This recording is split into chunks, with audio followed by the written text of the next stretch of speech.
Hey, thank you. Welcome back to the program. You know what time it is. It's Tuesday morning, and it is the 8 o'clock hour, and in our 26th year with Chuck Malamut, our official financial advisor to the Hurley in the Morning program, we begin another program with Chuck presenting issues all about your financial matters. Chuck is the managing director of his group, the Malamut Group, at Morgan Stanley's Northfield office. You can reach Chuck and his team at 609-383-2010.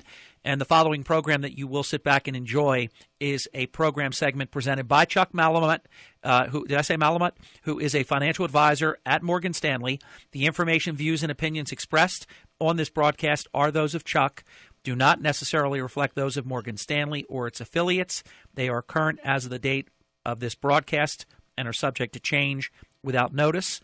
Neither the information provided nor any opinion expressed herein constitutes a solicitation for the purchase or sale of any security. This presentation is for informational purposes only. Morgan Stanley, Smith Barney, member SIPC. Chuck, good morning to you. How are you, my good man? Good morning, Harry. Chuck, I want to make an observation. I know you have a lengthy to-do list because you do your show prep the best of anybody that I know. You do great show prep where we could do much more than 45 minutes. But I've been noticing that in the past less than 2 weeks, the price of a gallon of gasoline has gone up about 20 cents. Pretty significant. Pretty observant on your part, yes, Harry. In a hurry it's going up. Well, I think that's due to a couple reasons. One, the changeover from winter to summer. The blend. So that's going to have an impact. And then obviously the price of West Texas has rallied pretty significantly in the last several weeks, and I think, as you're quick to note, and same with your listeners, we're very, very slow to see price decreases at the pump, but we're very, very quick to see the increases at the pump. Yes, and I don't like that, and I don't think it's fair, but it's exactly how it happens. Chuck, the time is yours. What's the market update? So, Harry, I think when we kind of take a step back to where we were last week, the equity markets across the board were all up.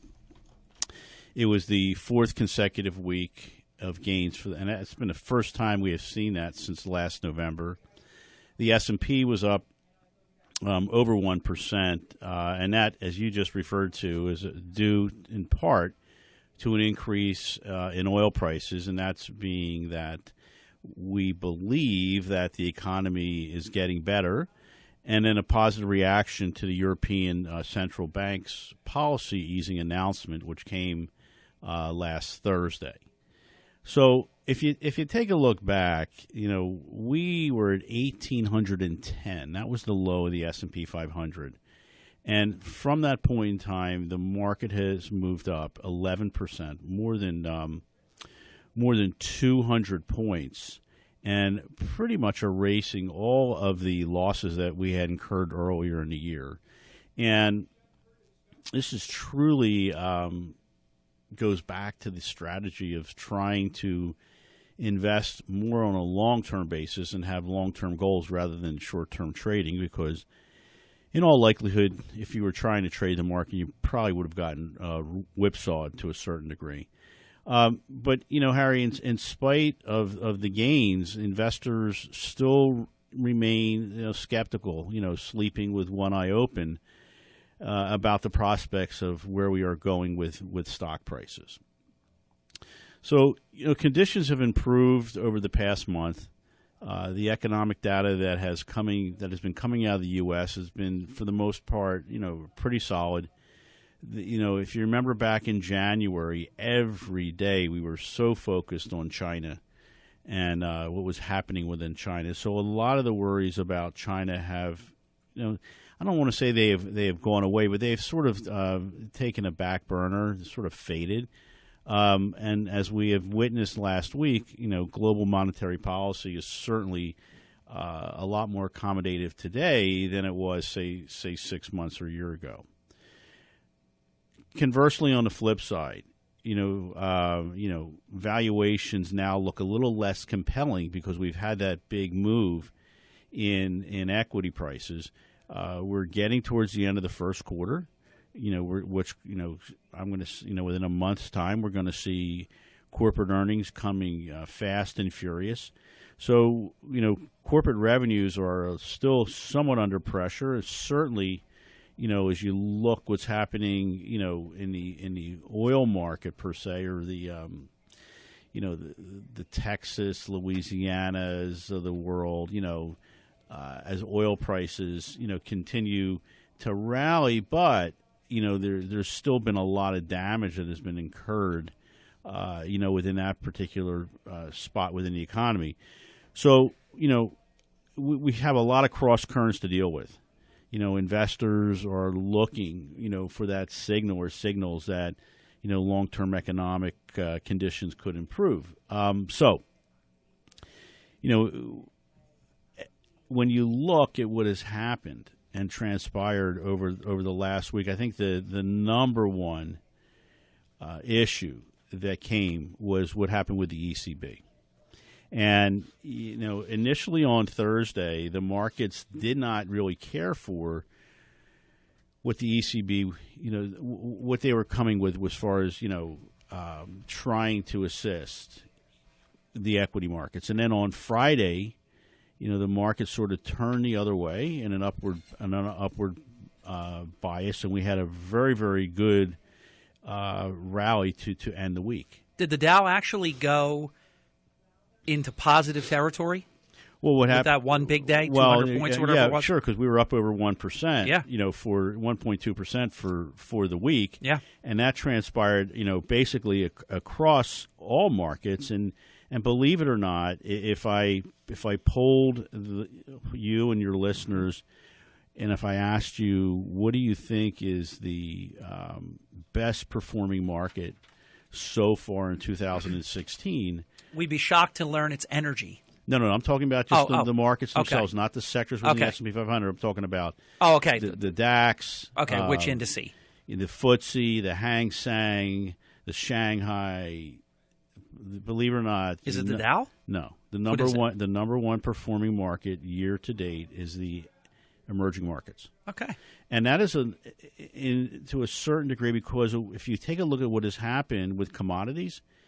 In January, commodity prices got absolutely punished as a result of everyone thinking that China was going to have virtually no growth as they continue to look to devalue their currency, and that has since reversed itself. And a lot of the emerging market, the countries that make up the emerging markets are very dependent on production of commodities, and as a result, with the rally in commodities of late, the emerging markets have had a pretty good time of it so far year to date. Chuck, objectively, because that's the only way you can be, is objective. For those who wonder, because we can get hung up regionally, and obviously things have been tough in the metro market with everything from jobs to unemployment, the foreclosures, and all these different, unfortunate things that people in this area have been dealing with for a number of years now. But objectively speaking, what does the world think right now of the United States economy? Because it could be very different. They may be looking at it that the dollar is strong, unemployment is below 5%. They could be looking at it as though we're enjoying a great period of growth right now. Well, which is it? Don't throw me out when I make this statement because No, I think you're going to say that the world is looking upon America as strong right now, economically. They are, yeah, and I'm not surprised. The problem that we're still faced with is that how much growth are we talking about? What we saw in the beginning of the year, the market was sort of factoring in a very, I'm going to say, a better than 50% probability of us going into a recession. And that has since reversed itself, and now we are at a point in time where we don't believe that we're going to avoid a recession. The big R word is not going to be there. However, good. After the start we had, that is very good news. This is what I think you're going to get upset with me about, is the fact that we believe, and again, this is our economists are stating this, that we have a below consensus growth estimate of 1.6% for this year.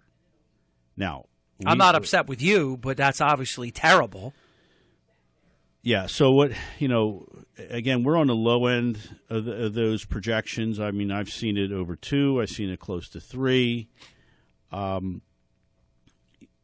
As we ramp up to the end of the year and a lot of the rhetoric hopefully falls by the wayside and we hopefully can focus on, growing our economy. But how challenging is it that the entire year, undeniably, somebody out there would have to be a lunatic not to accept that the entire year will be under the prism, at least through November 8th, through the prism of the presidential election? Oh, well, Harry, look, you've been doing this a long time.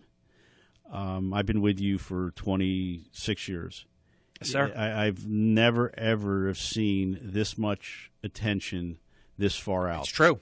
And, again, we're not going to talk politics during, our time together.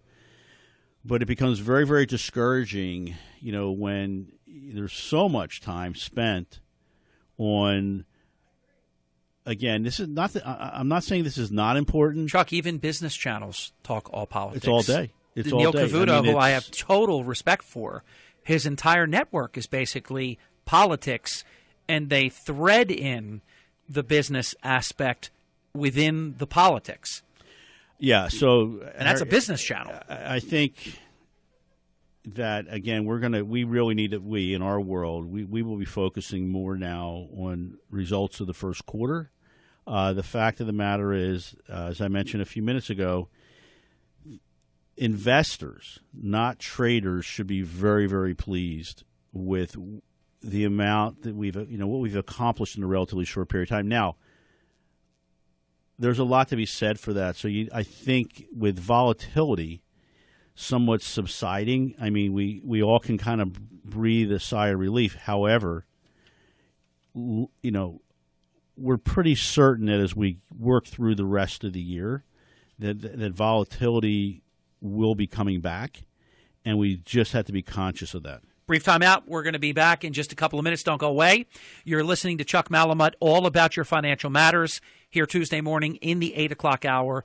To reach Chuck and his team, the Malamut Group at Morgan Stanley, where Chuck is the managing director, 609-383-2010, 609-383-2010. I asked Chuck about the economy, the U.S. economy, from sort of how the world was looking at us. Chuck may have more still about the U.S. economy when we come back. I know he's going to give us an update on the Fed and also a discussion on value versus growth as Chuck Malamut continues in just a few minutes. Hey, thanks. 20 minutes past the hour. Chuck Malamut is here, all about your financial matters. Chuck, unless there's anything left on the U.S. economy, we'll go to the Fed. Well, Harry, I think okay, so we can, the Fed is meeting today, and the Fed is meeting tomorrow. And they will leave things as they are. And most forecasters truly believe that there'll be no change in what is happening at this meeting. There is a probability that there will be in June an increase. So we're chatting that in all likelihood 1 or 2 for this year. But again, they really want to raise interest rates regardless, don't they? Well, it's what an appetite. Look, Harry, it's certainly data dependent, and the Fed, basically made a statement as they got through the end of 2015 that they thought the economy was in a position where we could increase rates. What's the deal, though, Chuck? I mean, for them to not raise it at this meeting, they sort of have to suggest when they would. They just can't. They can't leave it as it is now. They have to. They have to play it.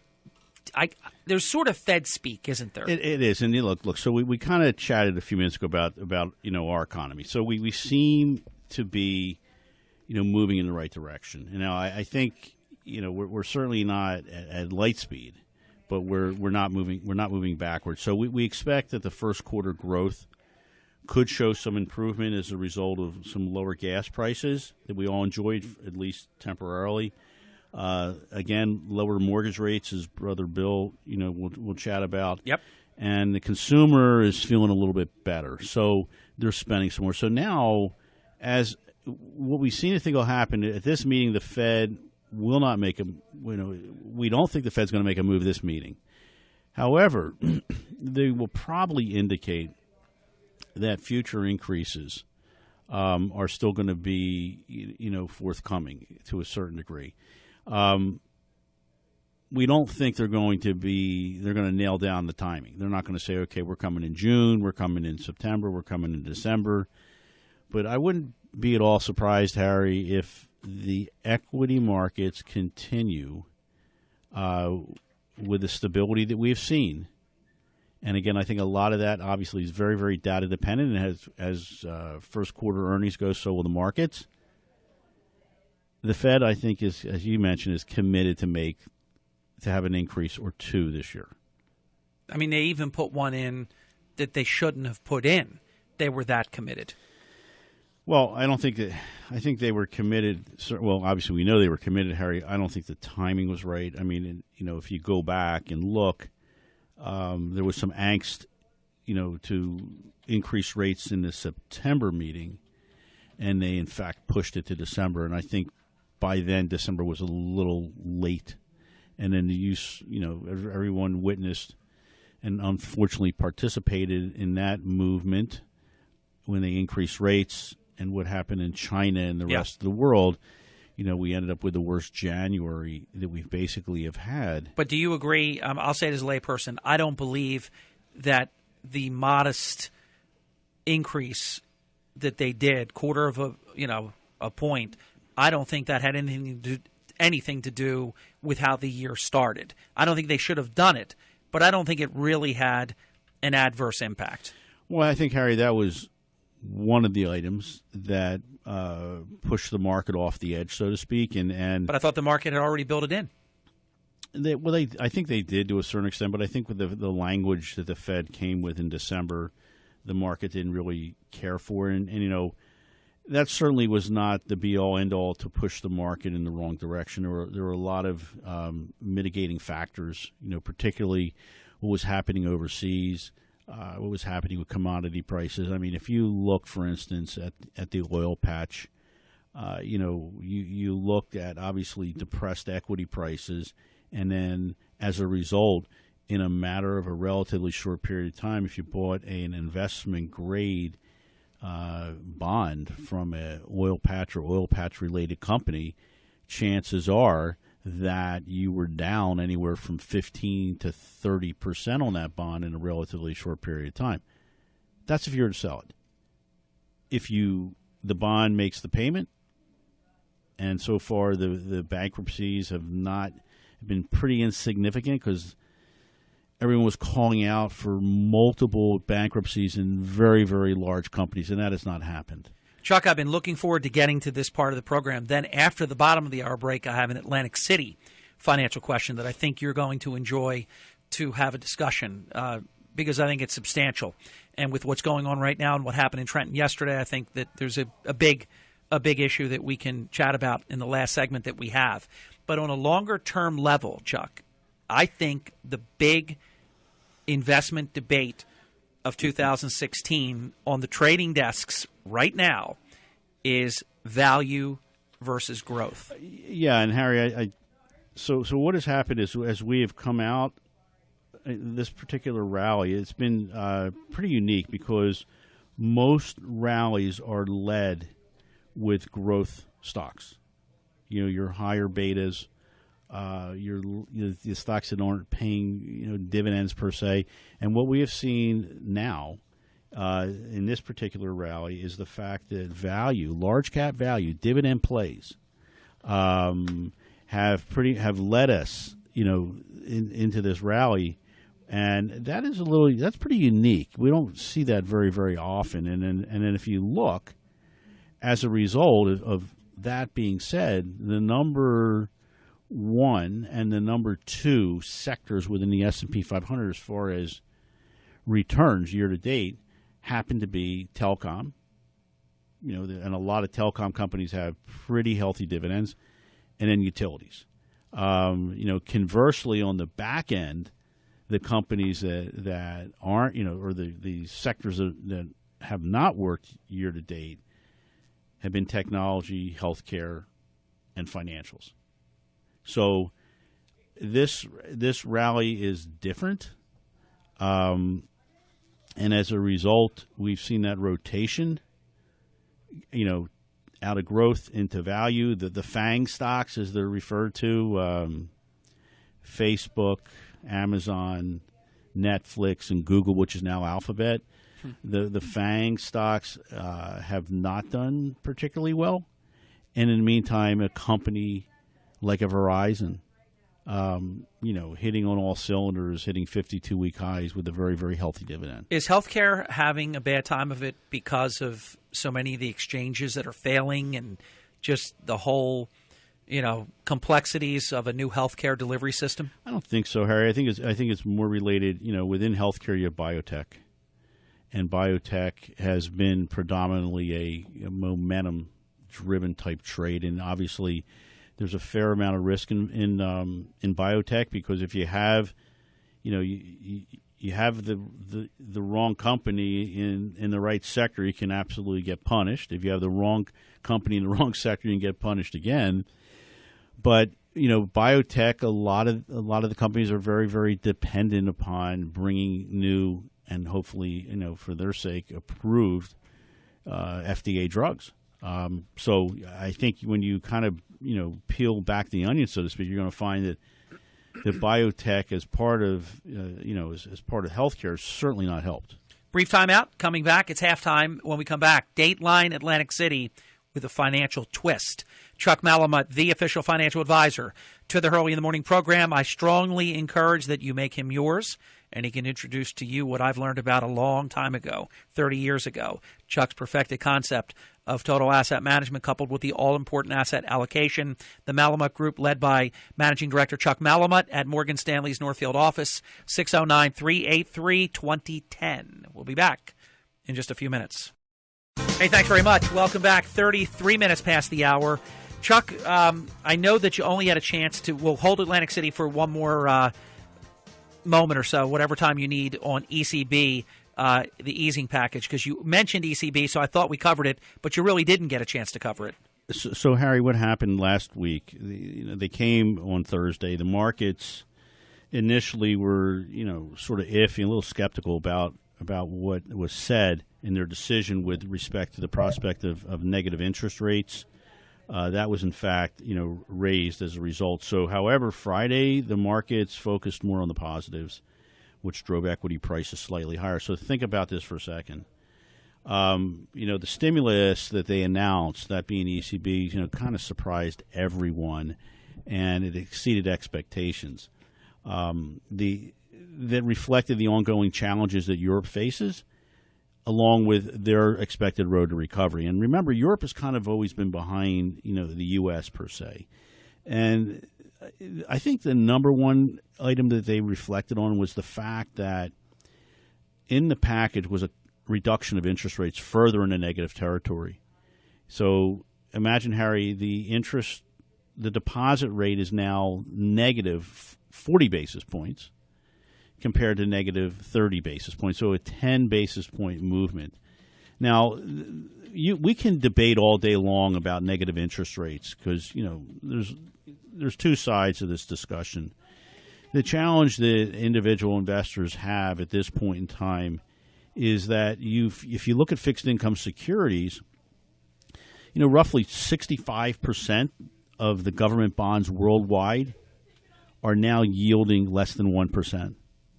And the proportion of bonds yielding negative rates has grown roughly to 30%. So what's an investor to do at this juncture? So, the concern that we have is we're getting pushed back into higher yielding, lower quality rated debt. That's what a lot of investors will be doing. But I think still, if you look at in the investment grade world, I think there's still some very, very good quality out there that can be bought. If you look at REITs, they've been a high dividend pay. We talked a few minutes ago about high dividend paying equities. and then preferred security. So I think there's still avenues that investors can look at. But the fact of the matter is that what helped the market last week, particularly on Friday, was the fact that the ECB came, with an announcement that surprised everyone. Chuck, Dateline Atlantic City, I was so happy because I love it when Las Vegas has to print good things about Atlantic City. And this is a publication that I know you know, the Las Vegas Review-Journal, and they had to post a headline that read Atlantic City, gaming win up 15% February 2006. I'm sorry, for February of 2016. 6 of 8 casinos posted gains, some of them really up sharply. Borgata up 29%. The Tropicana did very, very well. Resorts continues to do very, very well. And just about everybody was basically up, probably with the exception of Taj and maybe, I didn't look, but maybe Caesars was down. I think those are the 2 out of the 8 that were down. The internet gaming, huge month, to quote Donald Trump, huge, up like 42%. So this was a very, very good sign, which makes all this goofiness that's going on right now with ballot questions and trying to cannibalize our leading industry all the more sad. But we've had so much bad news. Specter of bankruptcy threat, state takeover, bond rating going down and down and down and down, and all of this. This was really good news, Chuck. Harry, exceptional news, actually. And I'm sure the pundits, have come out and said, okay, there's a number of reasons behind this. When you're up 42% on internet gaming, that's a big part of it. And you can say, okay, we had another day. We had better weather. I'm not sure the weekday versus weekend count. There were a number of events in Atlantic City, in the Atlantic City area during the month of February, which helped drive that revenue. So now that we have, I think, fully digested the closing of 4 different locations, it's time to move forward. And certainly, Atlantic City is, right in the middle of the political, for lack of a better word, shenanigans, we'll call it. In the eye of the storm, the political storm. But here was the breadth of the good news. Internet gaming up 42%, did $14.7 million. Slot win was up 9%. Table games winnings were up 23.2%. Just an across the board. Everything you want to see. Almost double-digit slot win, substantial multiple double-digit table games win versus February of 2015, or 14 rather. 15. This is 16. And then the internet gaming being up so much, it was across the board. Yeah, every single thing you'd want to see was up. I would really be curious to see year-over-year non-gaming revenue. That's a good one, too. I don't have that number in front of me, but I bet you that's up as well. Matt Levinson, who I happen to hold in very high esteem, he credited, and you didn't even see this Las Vegas Journal story, he's in it. He credited the weather, and he credited the extra day as part of the reasons. And there were other ones, too, but those were the ones I remember reading that he had said.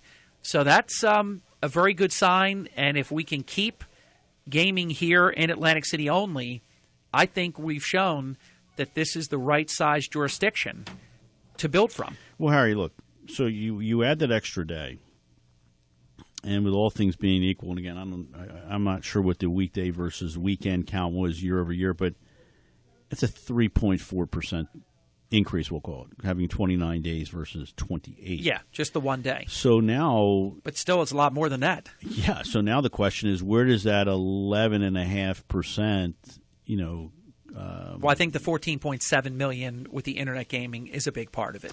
That's up 42%. It is, but again, I think that what's really going to be helpful, and I think a lot of investors in the Atlantic City area might breathe somewhat a sigh of relief if the non-gaming revenue was up substantially year over year. I think that would be very, very helpful. You know what else is going to be, I think, really positive is if Carl Icahn does invest. I know that he's hedging now that if this North Jersey thing happens, he won't put the $100 million plus into Trump Taj. But with Carl Icahn owning the Taj now, Tropicana has done very well. And people complain about a guy like Carl Icahn, but Tropicana is doing well. I believe that Trump Taj will start to perform better. There's a lot to be said, positive and negative as to what has or has not been accomplished. But with Carl Icahn, Harry, but certainly it's the evidence is there in the fact that the Tropicana has done very, very well. And if you remember, I was chatting with a friend the other day, and for the life of me, I could not remember the name of the owner prior to Icahn taking over. What that company was, and they got basically they didn't get a license, they got run out of town. Yeah. For the life, I couldn't remember. I drew a blank, but it was just that was probably, if you look at that was at the demise of that particular property. And by the way, Borgata had a record lucky slot win. Well, that's helpful. So that was big. Mm-hmm. So, but look, certainly plus 15 is better than minus 3 or minus 5. So that's great news. Harry, I know your stomach's in knots, and so is mine as we, read and listen on a day-to-day basis as to the plight and the future of the town that we grew up and spent a lot of time in. And certain things, because you know this business better than anybody listening, you understand every aspect of it. Sometimes you could have a great month, but if you have an unlucky hold percentage, you get spanked in the analysis. This was one of those months where you had an extra day, great weather, the internet gaming went crazy bonanza, you had a great slot hold, you had lucky table games hold. I mean, everything that usually you don't get, all of that happened, and then you have a 15%. Yeah, and think about it. It'd be tough to recreate next year is what I'm saying. Think about, Harry, we're now getting into, March Madness. Yeah. As it started over the weekend, and word leaked out that the brackets got out in advance. 2 hours early. How they got it. And how about if you're a Kentucky fan, and I'm a John Calipari fan, who's actually been on our show when he was the head coach of UMass when Lou Rowe played there. We had him on our show. Actually, Joe Fussner got him in touch with us. I love the way he just came out and trashed the selection committee. They beat a team. They finished 26-8. The other team finished 26-8. They just beat them 1 minute before the tournament selection committee would do their final things, and the tournament selection committee seeded the team that Kentucky just beat third, and they put Kentucky fourth. But and sent them to not to Alaska, but sent them far away. My understanding, and please correct me if I'm wrong, the seedings are done and they're cut. There's a hard cutoff time on Sunday. No, I was told it was like 2:30, 3 o'clock. I totally reject. Okay, they have them almost done, but they are subject to the last tournament championships that are decided, especially when you're talking about two teams that have the identical record and that just played. So no, they're not completed. They're almost completed, and many times, like for example, Villanova went from a number 1 seed to a number 2 seed when they lost by 2 points in their championship game. They would have been a number 1 seed. That was the day before, though. But Calipari and Kentucky, they should have been rewarded for beating the team that they beat, and instead that team got the higher seed. Well, we can look. You can talk about the rights and the wrongs. I mean, there were certain things that I was kind of disappointed. Monmouth, a great smaller school, fabulous season. They got completely ignored. And again, that's sort of a New Jersey person. But you know how it works. You have these allocated seats and very few at-large berths. The other thing that and again, I don't know how we went from finance to sports. Because you said it's March Madness. But and my point, I'll bring my point back in a second as to why I mentioned that. But if you look at the bracket, and there is a very, very good possibility that if they both win their first round, Villanova will be playing Temple, I believe. Correct? That is correct, in the second round. So, which is a shame. I guess the committee doesn't really care. But my point about March Madness was, wouldn't it be wonderful if we were ever able to get sports betting here? Oh, we should you have. Think about how electric the town would be for the 2.5+ weeks in a sports and it's not even the total money that it would draw, that it would do, the revenue it would bring, which would be not as big as some people think, but it would still be nice. But just the amenity that it would be would be fantastic. Yeah, it'd be absolutely fabulous. People would choose to come to Atlantic City because you can legally gamble. And Harry, we both got text messages from Brother Bill. The name of the company that owned Tropicana. I'll say the first, Columbia. Sussex. There you go. So thanks, Brother Bill, for that. Way to go. Somebody's out there doing our research. Closing comment. So, Harry, yesterday was sort of a nothing day, which was actually pretty good.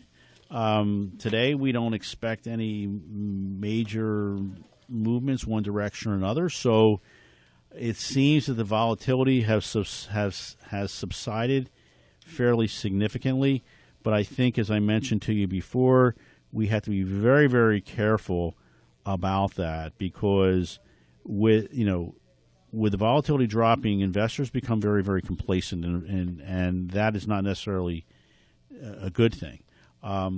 Earnings are right around the corner, and I think, at least in the domestic U.S., the markets are going to be looking, hopefully, to get some increased revenue, instead of that typical discussion, decreased revenue versus projection, earnings, or online or beat.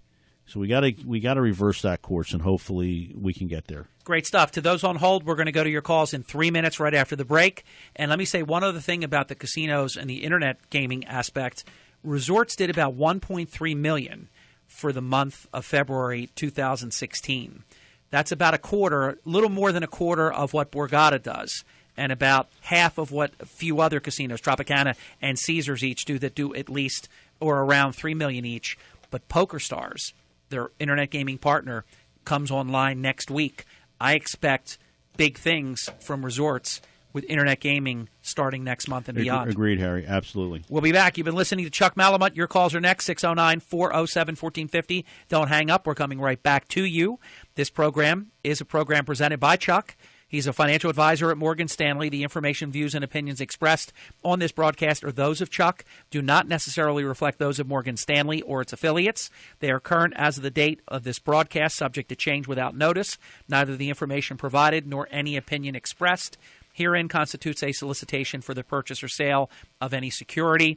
This presentation is for informational purposes only. Morgan Stanley, Smith Barney, member SIPC.